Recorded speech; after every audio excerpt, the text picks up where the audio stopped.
CAPS offers many programs. One of the programs that we do offer, the new one that Joe was talking about, we was talking about the idea of working with people who have a relationship with failure and sort of transforming that relationship. I think that's the store one. Then we have obviously the Brotherhood, which is for men of color to come together and have conversations around their own mental health needs and the challenges that they're dealing with. And we also have Say Word, which is a group, which is a journal writing group. And that's for anybody, really. And it's going to allow students to self-reflect and journal. And it's actually meant to be confrontational in some way, where students are going into looking at their lives in a way that maybe they didn't look at it before. But the writing part, the writing aspect is the thing that's going to allow them to explore the self.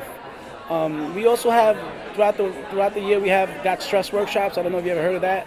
Got Stress workshops, we go to different departments and offer these one-time drop-in workshops that allow students to deal with their stress, manage their stress, especially during the times when we have finals or midterms.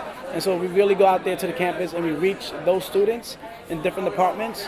We also have, obviously, the Let's Talk. The Let's Talk is a drop-in center where you can come in, so not drop-in center, but drop-in hours, where you can come to the different cultural organizations to speak to a counselor right then and there, right? Another thing that we do is we have walk-in hours. So any student can come into CAPS and be seen by a clinician to figure out if they need some kind of extra support. And so we also have that available to students.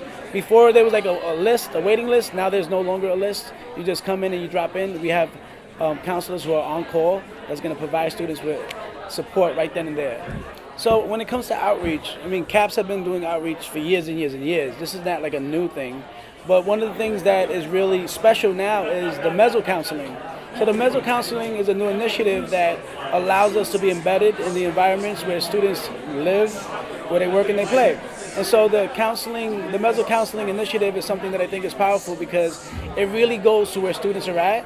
And there's no like counseling building to come to. There's no stigma associated with being in the spaces they're already in. And so it allows us to really outreach to students and really listen to what the students' needs are, not just by listening to students, but listening to the staff who work closely with the students. And so that's one of the things that we actually, I think that's something that I'm excited about because we get to use our creativity and how we actually provide services for students. And so it's like a diverse way, a new way of providing mental health services and being able to not just keep to the things that were already done a long time ago.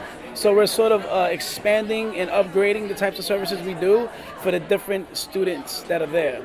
So for example, one of the things that when I was at the School of Engineering last semester, and I worked closely with the deans to look at the needs of Asian students. And so we recognize that we need to create some kind of programming that's specific to Asian students and what they're dealing with. And so that's like one of the ways that we sort of are expanding the services and diversifying how we're meeting students. So when it comes to hesitating to access mental health services, just recognize that this really is a conversation about the self. As a human being, you need to recognize who you are and learn about your strengths and your weaknesses, the things that get in the way, the challenges, and the things that can move you forward. And so mental health really is a conversation about the self. It's about self-mastery. And so there's a lot of stigma with mental health because of historical reasons, but that's no longer really the whole story. And so when you look at mental health as a way of mastering the self, I think it allows students to be more open to that.